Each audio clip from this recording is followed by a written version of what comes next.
107.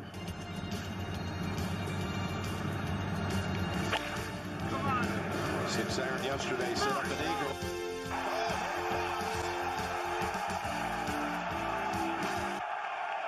The shot of a lifetime. MK, today is episode 12 of Dialed In Podcast. How you going, mate? Yeah, good morning. How you doing? Good, good. Big week in golf. Oh, what a weekend. Yeah. The ups and the downs. Yes. So let's set the agenda for the folks at home. So the Open Championship is the be all and end all this week. It's a major. That's what we should be talking about. Yep. And it is what we're going to talk about. We've got some personal golf. We've got an Open Championship recap. We've got a what's in the bag for the champion golfer of the year. Mm-hmm. And then we've got our out of bounds and dialed in. Yeah, I think that'll be the interesting piece this week. Yeah. Plenty to give your view on. Absolutely. So firstly though, let's go to some personal golf. Yeah, no competition play this week. No. A non-course lesson, which was the first time I've done that. Instead of going for a lesson and just striking out of a bay, we actually played 9 holes. For me, just the way it's going to be going forward. It was just like, you could actually get some real-time feedback. I was a bit undecided going into it whether, you're always paranoid as a golfer, like, oh, I want to hit it sweetly, I want to play well.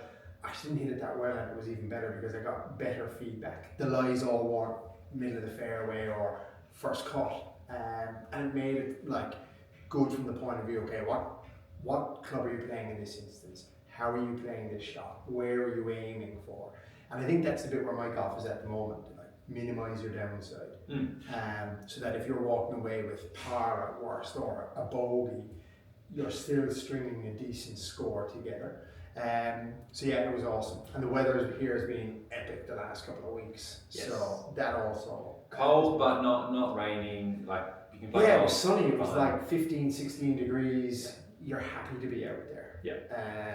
And it was on one of the best courses in Victoria as well, so that also helps. Yeah. So personal golf this week was good. Yeah. And it was a refreshing way to practice without it just feeling like practice. So what do you think were the main takeaways from the playing lesson? Obviously, for you, it's probably about getting rid of the big numbers on the scorecard. Yeah. And was it around strategy around that, or was it shot selection, or was it a technique thing on your actual swing? Like, what was it?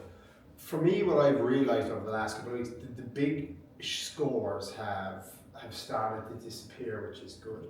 But I'm very routine driven. How does the big score disappear?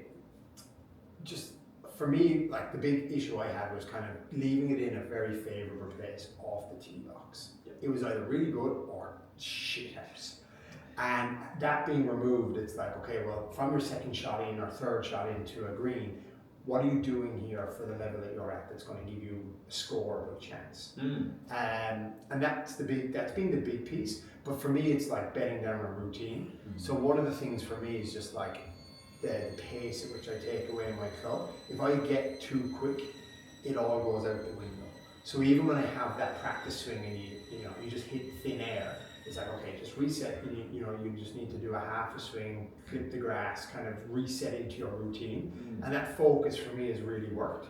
I get that's going to be different for everybody, but it's just almost like that regrounding feature for better strikes. And that's the big piece. And I think the biggest takeaway when I heard you say that was having a purpose for your practice swings. Yeah. Right? The amount of amateurs and that I see just walk up, have a swing for the sake of having a swing. Right? What are you trying to achieve with your practice swing? It should have a purpose. And like the thing as well, and we saw firsthand at this weekend where Ryan Fox was playing at an unbelievable pace. It doesn't need to be minutes. Like I definitely never want to be that amateur golfer who's like aim putting and taking 5 minutes to hit an iron shot. That's what I've also realised. The more I stand over the ball, my brain starts racing. So the least amount of time I have to do that. So for me, it's literally one practice swing. If that's on point, you're dressing the ball, you're striking, you're moving on. But having that consistency in it and knowing that's what resets and sets your routine, that's made a big difference. Yeah, I've done a full day on this with actually Nico Hearn one day out at Huntingdale. And we worked specifically, his focus isn't a technique golf coach, it's performance and routines, right? So for him, it's like, right, you can have 2 practice swings where you clip the grass on the way through, then you're going to take 3 steps in, then you're going to set your stance, then you can have 1 look at the target, and then that's obviously very detailed, but the more you can make it a process, and that's what you're concentrating on, the less you're thinking about the consequence of the shot, Yeah. or lack thereof, and going through that process, so that when you get nervous, when the shot matters more, you just literally like 3 It's steps, default. look up, look down. Yeah, yeah. That's what you're thinking about, and even if you get to the point where you're not thinking about it consciously, you're still doing the same thing all the time, so your body still gets comfortable with that process. Yeah. And like, so that's a big thing for me. Mm. And you know, I think the first couple of times you do that, you're like, oh, you're thinking of all the different steps in your brain's going 100 Like I said, that's miles not a an hour. bad thing though. Yeah. But I think, you know, overall then what happens is that just becomes your process, and it's ingrained, and the muscle memory kicks in, and it just happens subconsciously. And I think we saw that with Ryan Fox this weekend. It was just like, this is the way he plays his good golf. And I think the pros around him were a bit like, what's going on here? This guy is like a train coming through. Yeah. And it worked. So I think for me that was the big takeaway. And then also small things like, you know, you're playing a par 5 and you hit, you know, a reasonable drive, and you're called 230, 250 still out. What club are you playing here? The old me would be like, oh well, I'm way outside the range of an iron, so I'm going to hit a 3-wood. And then, you know, the 3-wood comes off and you skank it, and it's a dead hole.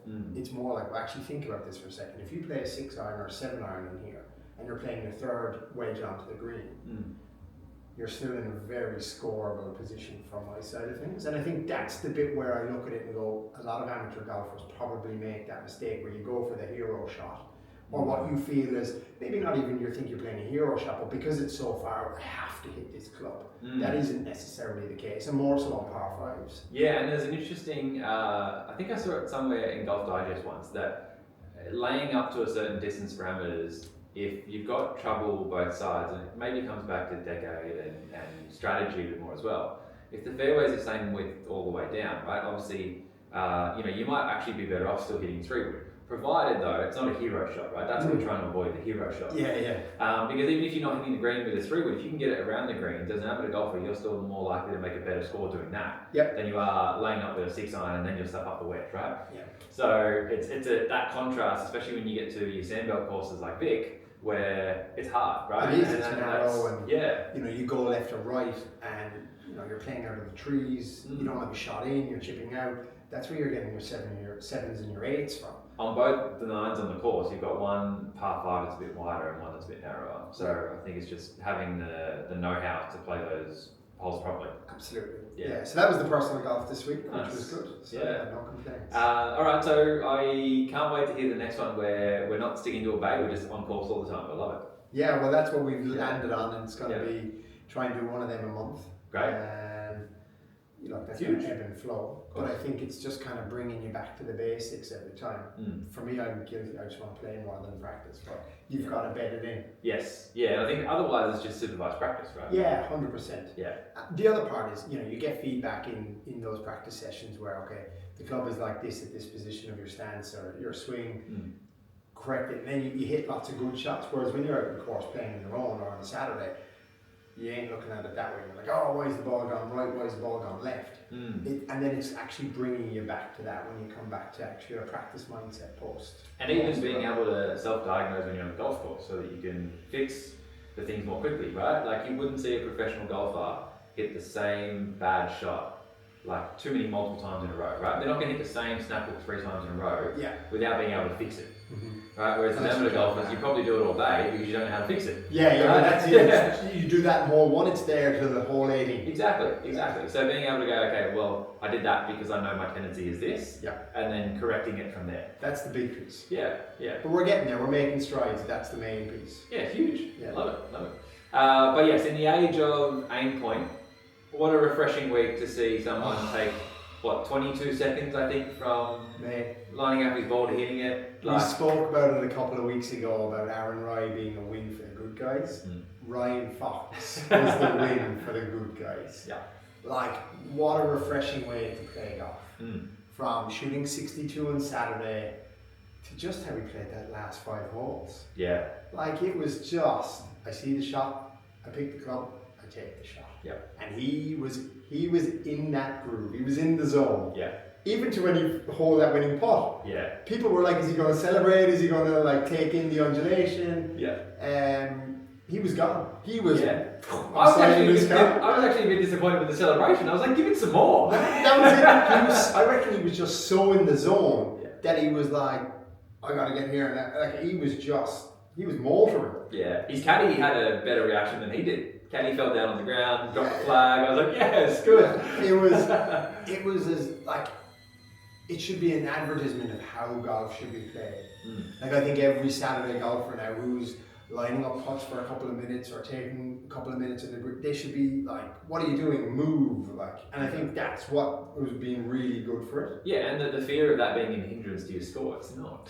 No, like we've seen Open Championships where groups are stuck in holes for half an hour, and it's painful. Yeah. We obviously never see it because the TV coverage cuts it and it seeps back and forth to other groups. Yeah. Whereas like if you're out there playing with that, I know for me, that would be, you just lose your mind. Well, that brings us nicely to our next point, right? I think the reason the pace of play is sometimes decent is because there's not a lot of out of bounds on the golf course when a professional tournament rolls into town, right? We saw that on 17 with Scottie getting the TIO, even though he didn't find his golf ball. Yeah, well, before we even jump to didn't even try to find his golf ball. We need to think about, like, you look at Friday evening and Bryson.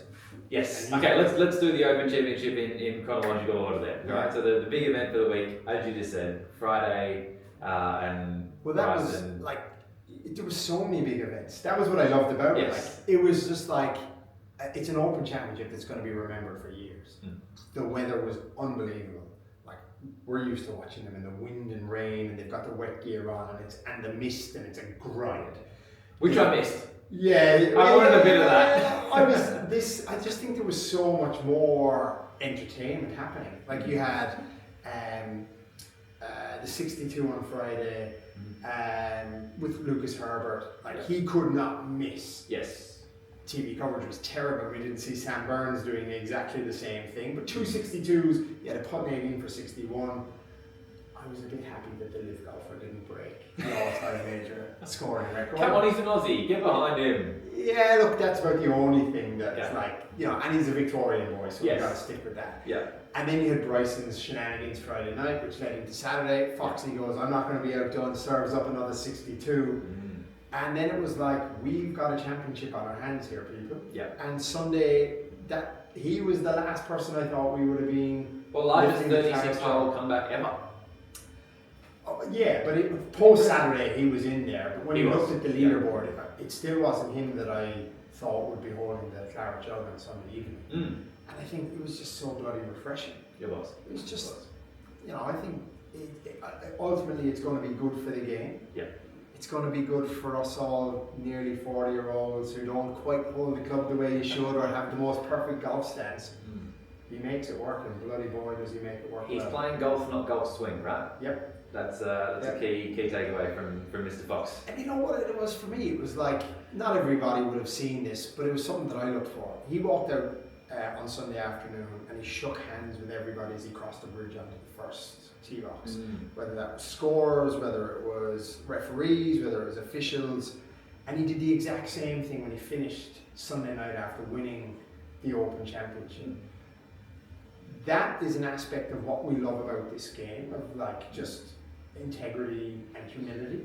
He embodies it. So for the game, I just can't see how that isn't a role model you want your kids to look up to. In the biggest moment of his career, right? You couldn't have forgiven him for not doing it because he's just so overwhelmed with everything that's happening. But the fact that that's so deeply embedded that that's what you do is, I think, a great role model for your kids, right? That's part of golf, that's part of the etiquette, that's part of the respect that you learn when playing the game. And look, it's also, I have a lot of interaction with Kiwis. I think it's part of just Kiwi nature. They're just bloody good people and, you know, ferocious competitors. And we saw that in him on Sunday. And how good is it for golf down here? I think it's just going to be what we needed leading into an Oz Open, a New Zealand Open. We saw the announcement from the DP World Tour overnight, how they're going to partner with the Asian Tour. Awesome. Yeah. Like, the coverage we want and need is going to come here. I think as an Australian, right, every time something happens over the ditch, like we claim them as Australians. Yeah, it's like the Palms to everybody else. Like, British golfer wins. And but who cares? If it's good for the game, like, we just got to look beyond that. And, you know, I think Bryson is good for the younger generation. Mm. His YouTube channel is obviously, you know, one of his core pieces that he's, you know, focused on now. But is what he did Friday night good for the game? No. Like, do I think he's a cheat? No. I don't think you get 15 years into a career and decide on a Friday evening of a major, I'm going to cheat now and stamp down my life. Mm. Do I think that he probably was a bit overzealous in how he approached it? Yeah, I mean, it didn't look great. But like, the integrity that the game of golf brings is that you're always going to give your fellow golfer the benefit of the doubt. I was going to say, let's give him the benefit of the doubt and say it was careless. Yeah, careless is probably It did not look great on camera. No, it didn't. No. It didn't look great. What was worse is when he dragged all the officials back out there and he's, you know, hooping and hollering about it wasn't this, that, and the other. It's a gentleman's sport. That's the Take it performative on the side chin. of Bryson. You move on with it. Mm. You don't say, am I going to show up on Saturday? Like, to be honest, I didn't care if he did or not. Mm. Like, so, and that's just me. But, so it was quite refreshing that Orion Fox wins at the end. Absolutely, yeah. But let's go, before we'll come back to Bryson in a second. Lucas Herbert, because that Friday 62, unbelievable. And the fact that he actually was on track for 60 after 16 holes. But let's go to his gear more specifically, right? Because that's what we're here for on the pod. So, mixed bag, quite an iron set. What a sexy mixed bag. He's got some Srixon irons and the longer irons, and then he goes straight to some MB 101 Neuros. Yeah.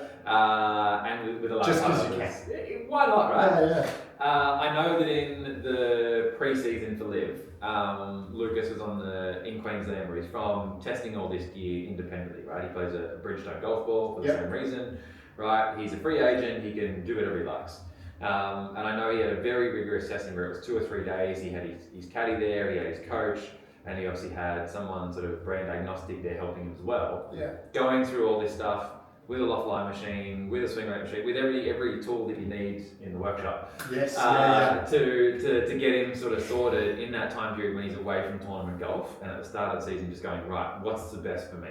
Yeah. Which is obviously a process we endorse. But the fact that he's come to that conclusion of Srixon long irons into Mura I think it's a blades. great call. Awesome. Yeah. Like, personally playing Srixons, I was like, I think I texted you the same day and was like, how can I get some of those Muras in my bag? But like, why wouldn't you? Okay, your long irons, you need more forgiveness. Srixon is probably the club that gives you, you know, the most or one of the most forgiving strikes that you can have if it's not the cleanest strike.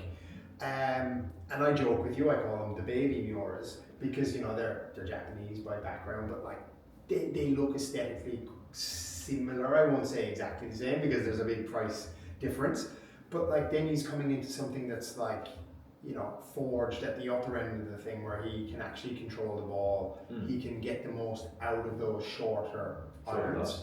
And if that worked for him, then so be it. He wasn't bound by a brand. He wasn't bound by a sponsorship. So why not make it work? Exactly. And then the putter, I mean, just never take that out of your bag. No. I mean, he was flawless with it. Yeah, the Oz that he was rolling, it was a charcoal Oz. He's had a couple of different models of an Oz in the bag because I only know from the colour heads that he's used, they've been different. It's a bit subtler than mine. Yes. He gained a white shaft earlier in the season, and I saw this one was black, and there's a few different models. You get a few graphite shaft options, as you know, right? But yeah, it's obviously he's rolling it unbelievably well. Yeah, and apart from 18, that one was a bit, but you know, we can forgive him for that one, a bit of nerves. Did I want him to make that putt? Absolutely. Yeah. Like I watched that round and he played the shots. Yeah. He didn't shy away from anything. Even on 17, when he hit a bad shot, the recovery shot to get himself in a position to make birdie, he didn't ultimately roll it in. But I think that was, he said after his round, he was acutely aware of the scoring title. Yeah. Right? Yeah, so, of course you are. It's absolutely. like, that's almost like winning a championship. But in contrast, Sam Burns was like, had no idea. He's like, oh, was that a good round? But like, he obviously knew it was a good round, but he didn't know how good, right? Yeah. And I think they definitely get in the zone where the score is just happening. Like for me, still the shot of the weekend was Foxy's bunker shot on Saturday. Yeah. Like that to me was, you know, could he have chipped out? Yes, but like just full faith in him executing that shot because we saw it on Sunday. with Cam Young, and he had a similar shot, and he hit the face of the bunker. Yeah. So I think like there was just such good golf this weekend. Yeah. And not by our mainstays, which was kind of nice. But they were still in and around the conversation, which was good. Yeah, they were. You still had Scottie was still a threat. Yeah. Scottie Scheffler was still a Tommy threat. was still in the Still had mix. Tommy. Yeah. Like even until the fourth hole on Sunday, we were like, can Rory do this? He just couldn't get the putts to drop. Yeah. And you're going to have weeks like that. Of course. Whereas, you look at the others and they hold some serious putts. And there was a big difference, obviously, in the morning to the afternoon waves, right? You get out early on those greens, they're rolling a bit nicer. There was less You wind. more of a chance of making a few more putts. And we saw that with Foxy on Saturday. Yeah. So it's not the right side of the draw, that's just, a result of scoring, right? You gotta play Where he was after Yeah, Friday. you've got to play what's in front of you. Exactly. So you're playing the same golf course, but under slightly different Yeah. conditions. And after all our forecasting of, is this going to be the week of driving irons, we bloody didn't see any really. Well, they were there, but they didn't feature, right? They weren't the feature piece. Yeah. But I did see with Foxy in particular with his gear, we saw he's got a graphite shaft in a longer iron for his Srixon, a Ventus HB. The premise is still there, right? They're still gaming them. We still saw plenty in the bags. Exactly what we expected. Right, it just comes with the territory of links golf. Yeah, absolutely. And from a brand perspective, Srixon and Laver, they were the winners this week. They were. Yeah. They were. Which was a good, opportune time for us, having spoken about the Srixon Woods being launched in the next couple of weeks. We saw them in action and first win. Yeah. Yeah.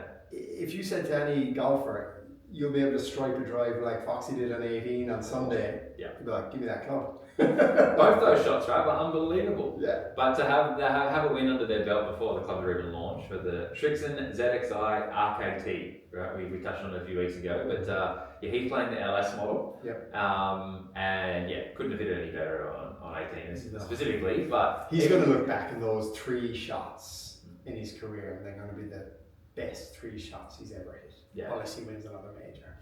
But I still think they'll be hard to beat. At the top. Yeah. Yeah. Which is probably a good segue when we speak about drivers to bring us into Scottie and his drive on 17. Yes, okay. And we've had a number of conversations around this, and I think we've got differing views. Yes. It just doesn't sit well with me. Yeah, and so set the scene for the listeners, 17 on Sunday? Sunday, yeah. He blew it way right, like incredibly far right, to the point where Was it right or left? I think it was right on, and there was hospitality there, right? Yeah. So generators, marquees, all that sort of stuff, right? And spectators had seen where the ball had gone, as did, I'm sure, some TV cameras somewhere. Yeah, I'm sure we could have VAR'd it. Figured it out somewhere, nice World Cup play there, I like that. But I couldn't find it, but didn't look for it. Yeah, he told his team, do not look for the ball. I'm like, sorry. Like, if you're a Saturday golfer and you've put it that far fucking right, you're reloading on the tee box, and there's no 2 ways about it.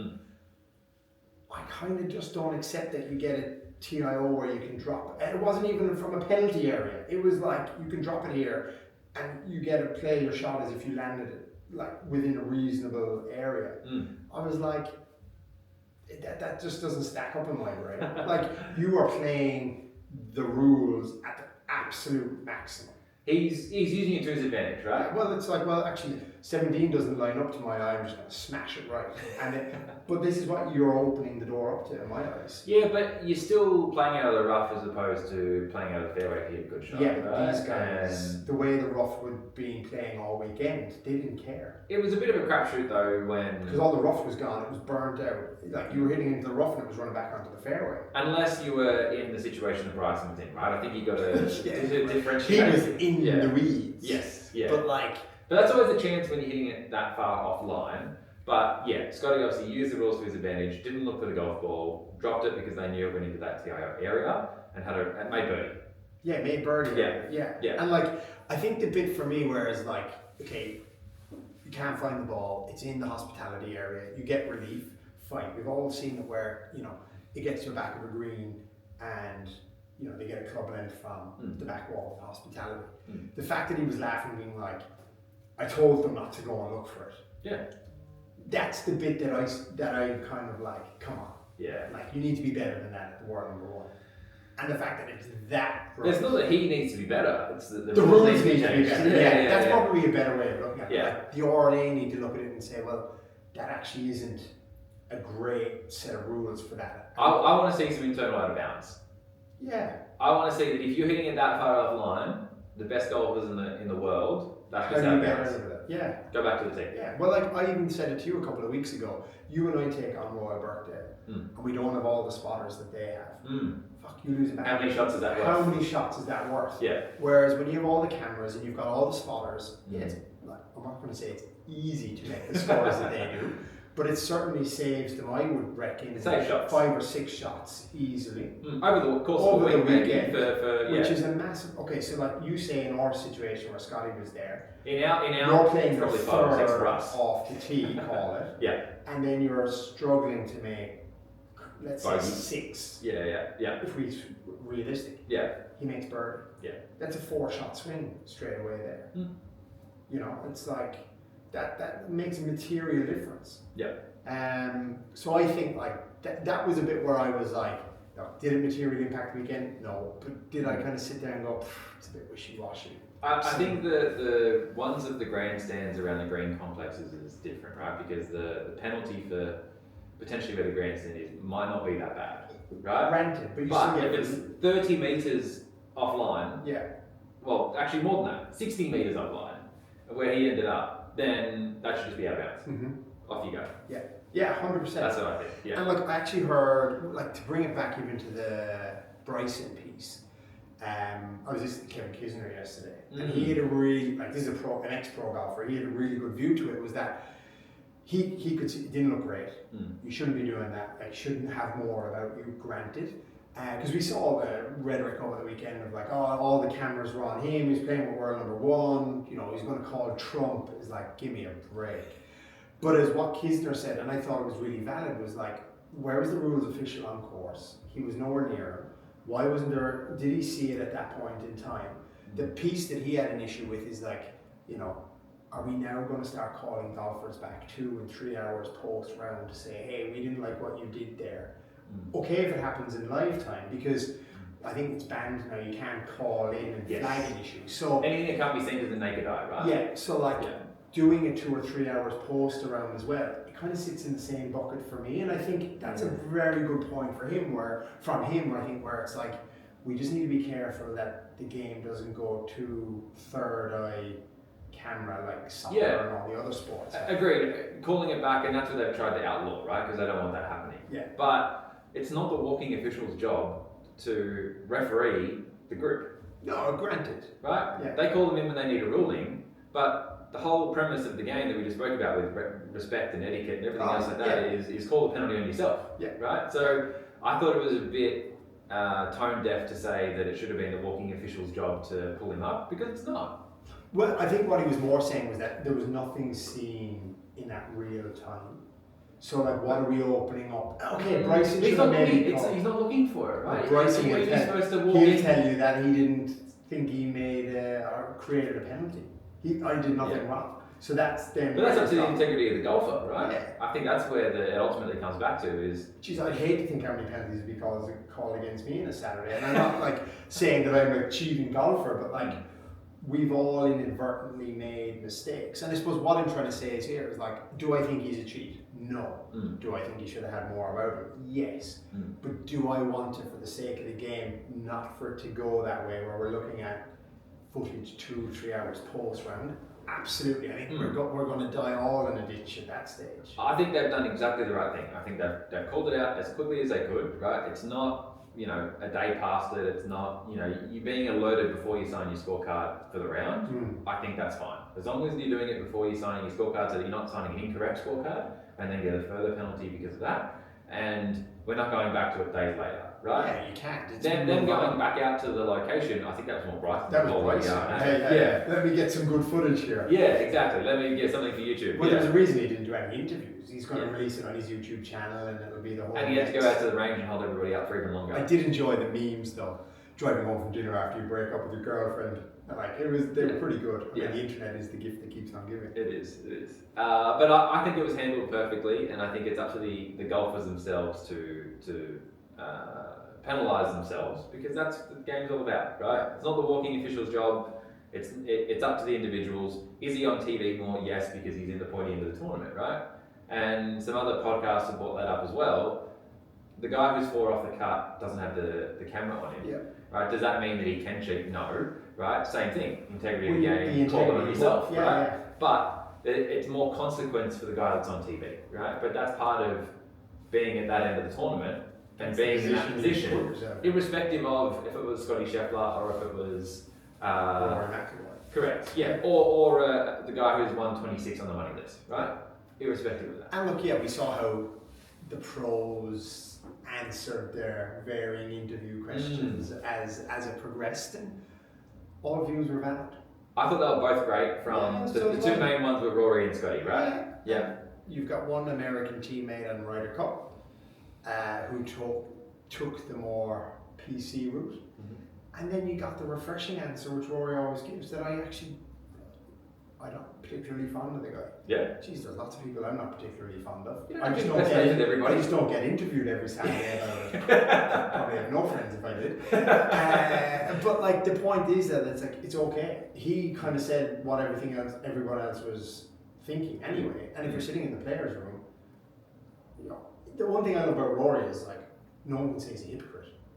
No. Because he'll just say it as is. Yeah, exactly. With the information he's got at the time. Yeah, exactly right. Yeah. So I was a fan of both responses. So was I. The thing I would love to see now though is now that Scottie's going to defer to after the tournament, give us something after the tournament, right? Give us your actual views. It's just not but his style. It's not. And that's the okay. media training I'm coming okay out. with that. Yeah. He's a nice guy. Yeah. Comes across in that way. Okay. But that's fine. Yeah. All right. So that's the Open Championship, right? We've covered off Srixon success, both Lucas Herbert and Foxy.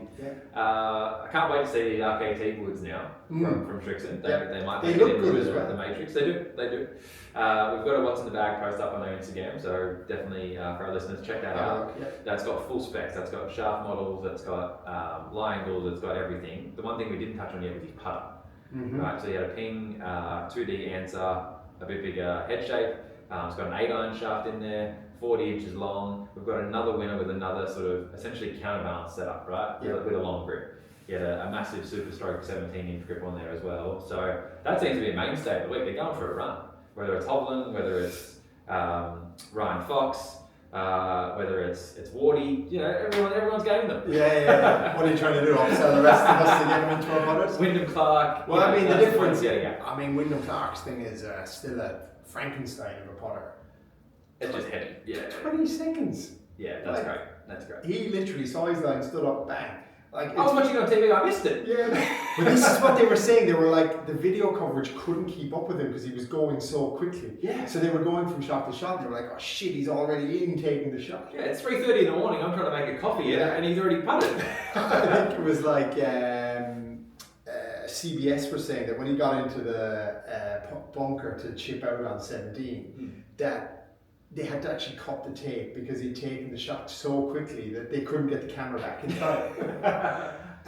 Look, I think we're seeing it must obviously give them more of a grounded feel in terms of the strike and the putt that they're making. Well, just I think as well, like for me personally, I know the reason I have that longer shaft length is just I'm in a better posture then and I make a better stroke. Yeah. Right, now that's not going to be the case for everybody, but for some guys it might be, and like I said, whether it's just a total mass thing or whether it's the counterbalance part of the putter that then gives them more stability in the wind when you're playing links golf, or just in Wyndham's case, just stability overall. Yeah. Doesn't hurt, right? Yeah, well, whatever he is doing, don't change. Working, yeah. And it's also got an extra sweet spot for me because he's an honorary member of my club. Ah, there you go. So it's if we can get Foxy to come back to TRI and bring the claret jug with him, happy days. Oh, that would be nice. Yeah, that would be nice. He's got course records there. Really? 62 and 63. Yeah, right. That's going to be a tough one to beat. Yeah. Okay, for you. Good luck. No, I don't think I'm happy with my 82. Yeah, okay. Alright, so to finish off, dialed in on out of bounds. Where do we begin this week? There's a lot. Are we dialing in and out of bounds and calling penalties on yourself? Obviously, we have to be dialed in on that. Absolutely, it's the game that we play. Yeah. Are we dialed in or out of bounds on whether you should go back to the tee box and reload or play the rules to within an inch of their life? I know what you're going to say. Tournament golf, play it to an inch of their life. Yeah. Right? You think that 2 shots, what's that worth in a dollar value? Now, obviously, Scottie Scheffler's not that concerned. But yes, I get that. And look, it's an all-in PGA Tour piece to figure if you're an Aussie Tour pro on the Aussie PGA Tour, right, and that happens in the Australian Open, the Australian PGA, right, they're the sort of tier 1 events we have here. That is your biggest chance to make some money for the year, right? You blow it right, and you've got the TIO there. You're not going back to the tee. Yeah. Yeah. Look, the rules official will say play it there. Yeah, and I get that. The rules are the rules, but yeah. Under assessment. Okay. So you're out of bounds. I'm dialed in on doing it there. I'm out of bounds for like having a place in the game that you can game to that point. Oh well, I'm the same there, right? So here we go. No, it's contextual, right? Bryson's walking in behind the ball. We're both saying it's careless. I'm out of bounds in that. Yeah. You just know. Sort yourself out. We know that on a Saturday when we play. It's Yeah. like you don't do that. You don't stamp. The video footage was egregious. Yeah. At best. Yeah, exactly. And then so Srixon gear in general. I think we're both dialed in on that. I'm dialed in. My last one then was dialed in or out of bounds on mixed sets. Combo sets, blended sets, yeah. So I saw Foxy's, the loss were blended as well, just to make sure they're absolutely perfect. But even if you don't make those adjustments between the Srixon models, they're pretty well blended anyway. Yeah. Combo sets, I'm fully dialed in on. I think it's almost 80% of PGA Tour bags these days are combo sets. Yeah, and I'm the same. I'm dialed in on it. I think it's going to start. I think even for your average golfer, it's going to come under more consideration because the price point doesn't change. No, for the most part, no. It's just more aesthetically of whether you want all Pings, all Titleist, all Srixons. But you do blended sets within the same brand. Hey, if you're doing a blended set of Srixons and Muras, they're looking pretty good. I'm your man. This is the place to do it. EP is the place. The brands know that too, right? They make the models with the badging, with the aesthetics, with that in mind, right? So whether it's a Srixon ZXi 5 to 7, whether it's a Mizuno M13 to M15, whether it's your Mura TC to CB, right? Every sort of club design is sort of keeping that in mind these days. Yeah. If they're just in your bag, if you can get a few Muras in your bag. Absolutely. Yeah, so we're both dialed in on combo sets. And I think before we finish today, we've done the dial in and out of bounds, but we do need to make comment on the home golfers. They did go exceptionally well at the Open. Yeah. Cam John on his first Open. Yes. Awesome. Yeah. And like I said, we're claiming Foxy anyway. Yeah, we're claiming him anyway. But like I thought, for a guy who's there in his first Open, having played a lot of Asian Tour events and Oz Tour events, he did unbelievably well. He did. And has a really bright future there. Obviously, Lucas Herbert, we don't need to talk anymore about that. No. Foxy did what he did, and we had Adam Scott as well, who still, made 100. This would be 102nd major, probably 101st. I can't remember what the stat was of like consecutive majors. But it's 101st or 102nd. I can't remember which one it is, but unbelievable. So and Minwoo was obviously there, but didn't have quite his best golf this week. But I think leading into our summer months and our home tournaments, it's pretty exciting. We're starting to see a few names start to appear and confirm. I think we've got a bit of a changing of the guard as well, right? Yeah. Your Jason Days, your Mark Leishmans, your Cam Smiths, Cam and Leish maybe because they're just playing a little bit less golf now with Liv. Yeah. But you're sort of seeing your Ming Woos and your Cam Johns and Cam Davis, who's a bit hit and miss at the moment, but he's been pretty good the last couple of years. They're sort of making their way in now, right? Especially, and if they're playing better, they're getting the major starts, they're doing all the right things. So, definitely a changing of the guard with the golfers that we're seeing up there on the PGA Tour and in the majors. So, watch your space for the Australian summer. Yeah, well, look, golf here is in rude health, and long may it continue. Yeah, exactly. So, MK, we might have some special guests next week or the week after. Exciting times. Very much looking forward to that. Yeah. Thanks again for another major week, and well, you're going to see us plenty before Augusta next year, but we've just got the 8 months to I know. So, until next time. Yes, thanks, Wardy. Thanks. Cheers.